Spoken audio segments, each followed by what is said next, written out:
Oh, sorry, no, I'm just making sure that there's nothing invisible that's gonna surprise us today. I don't play with these demons, not me.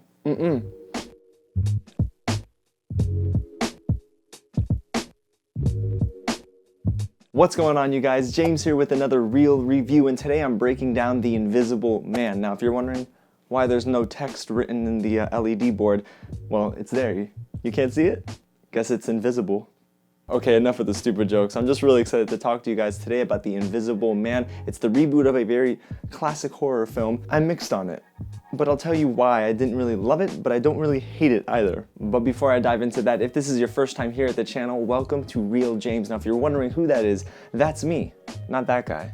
Okay, seriously, I'm done with the invisible jokes. I love talking about movies each and every day, so I go ahead and drop new videos every single week. You're not gonna wanna miss out. Go ahead and hit the big red button below and subscribe to the channel. Also, tap on that notification bell right next to it just to stay up to date with anything new that drops. You guys have been so amazing, just liking, sharing, and even commenting on every video, so keep doing that with this one. Like it, share it with all your friends, and in the comments below, let me know, were you scared with this one, or were you just like, whatever? Because I was going both ways. Just a little bit of housekeeping before we get started. Yesterday I dropped my Bachelor recap of Fantasy Suites. If you're into that, trust me, I am too, so we go ahead and break down all the drama. Over the weekend I did drop my Sonic review and I liked the movie a lot. Oh, it's so enjoyable. And this week I'm gonna drop my trailer reaction for Candyman. I'm super pumped because I just see Jordan Peele, I see horror, and I'm right in there. Alrighty, but enough of that, you guys. Let's dive into what I thought of The Invisible Man. Now, I was really intrigued by this movie because of director Leigh Whannel and Elisabeth Moss. See, Elisabeth Moss is an amazing actress, and Leigh Whannel is different. You know, I think that what he does with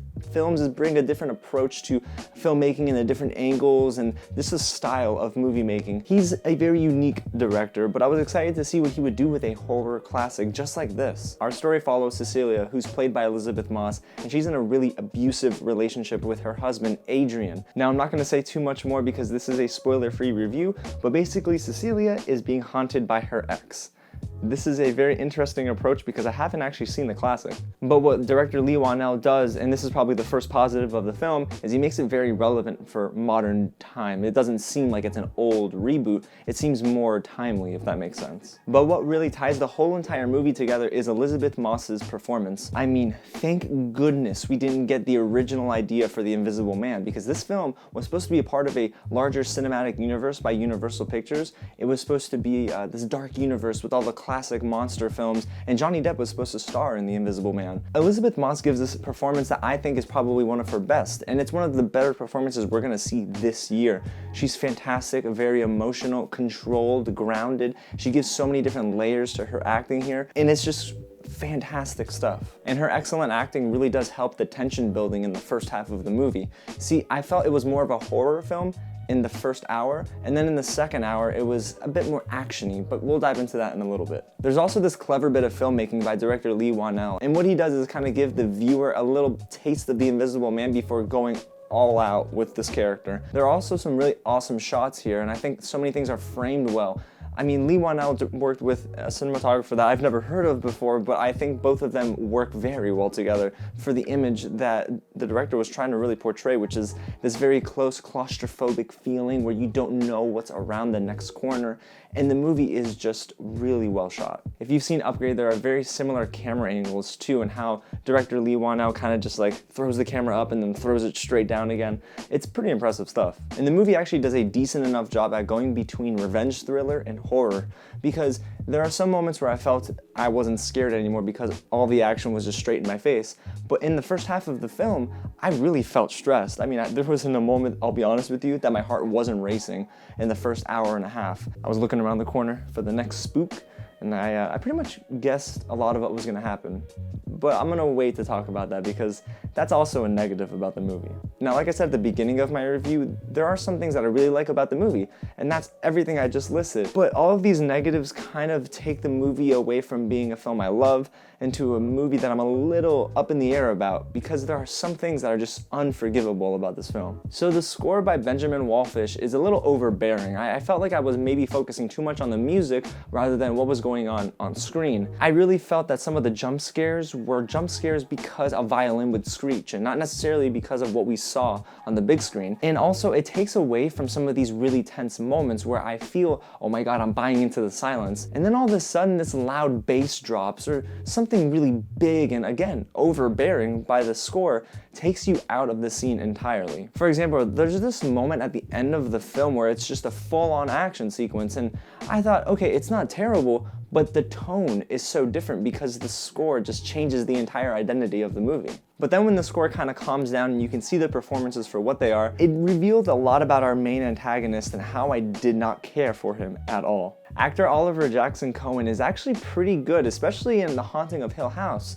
but here, in The Invisible Man, he was so wooden, and he didn't really feel like he was giving a genuine performance. Yeah, he's evil, and we know that, but that's because the story tells us that, not necessarily because of his actions. It just didn't fit for the flow of the film, and sure, he's not in the film a whole lot, but it just felt like to me every time he was on screen, it was just kind of generic. And guys, do not get me started on these problematic elements of the plot, and sometimes they're just unbelievable, honestly. There's not a lot of logic behind the story that Leigh Whannel wrote, and there are some moments in the film where I think to myself, okay, this is gonna be a callback for something later on in the film, but it doesn't really make sense. There's a very important moment towards the middle of the film where Elisabeth Moss goes and stores something very important to the story. And I'm not gonna say what it is, but you're gonna tell me the Invisible Man wasn't right there watching her stash this item away and didn't realize it would come back into play later in the film?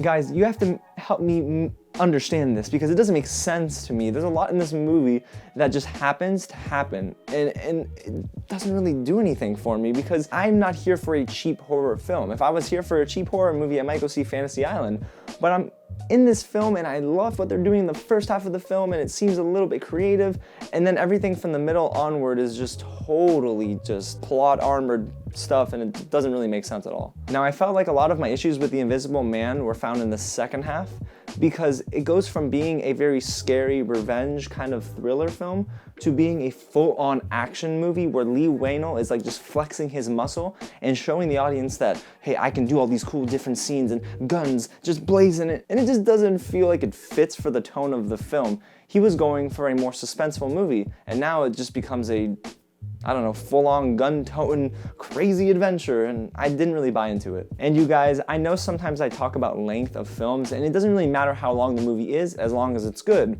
right? But in this case, 2 hours and 4 minutes or whatever the final runtime was, didn't really do anything for the film. It could have been an hour and 40, an hour and 30 easily, but I think there was a lot of fat in this movie that they needed to cut, and it just really kind of felt long towards the end. I felt like I was in my chair for way too long past the point of reveal, suspense. It almost felt like the ending also was copy and pasted into the film rather than it feeling like it flowed well. It happened very quickly. Let's just say the final 10 minutes are important, but it really could have been maybe a 20-minute sequence or maybe even 15 minutes. It doesn't matter. A little bit longer than it was, and it would have worked, I think, a little bit better. So overall, The Invisible Man is a film that you're not gonna regret seeing in theaters because trust me, there are some scenes that really captivated me and it is well shot. Elisabeth Moss's performance is worth the price of admission alone. She gives one of the best performances of the year, and hey, there's some creative filmmaking here. It's fun to see Leigh Whannel play with this sort of space because he's been in the horror atmosphere before, but here he does something different than Upgrade, and I think that's cool to see. But there are just one too many negatives to pull me away from loving this movie and making me feel mixed on the film as a whole.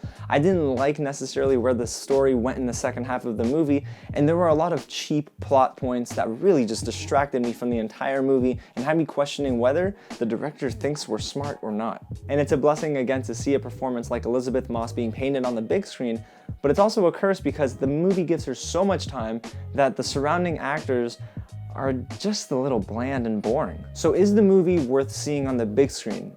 I would say yes, but is it a film that I absolutely love? I can't tell you that I do. But still, y'all, there were some moments where my heart was racing a little bit and I was looking around and, just thinking, what if somebody is there? Okay, yes, I got into my car and checked my back seat, whatever. I know you wanted to hear it. Alrighty, you guys, well, there you have it. That's my review of The Invisible Man, a film that's worth your time, but still, I think I'm not feeling like I'm in love with the movie. But if you were in love with this review and everything you just saw, go ahead and hit the big red button below. Subscribe to the channel, you guys. We're almost at 900 This is huge. And don't forget to tap on the bell right next to it just to stay up to date with anything new that drops. If you haven't already, like this video, share it with your friends, and in the comments below, guys, I'm gonna need you to tell me, did you like it? Did you love it, or did you just hate it? Again, don't forget to check out the channel on Thursday for my trailer reaction of Candyman, and you're gonna wanna go back and check out my review of Sonic, a film that I actually really enjoyed. Alrighty, you guys, so until next time, I'll catch you at the next screening.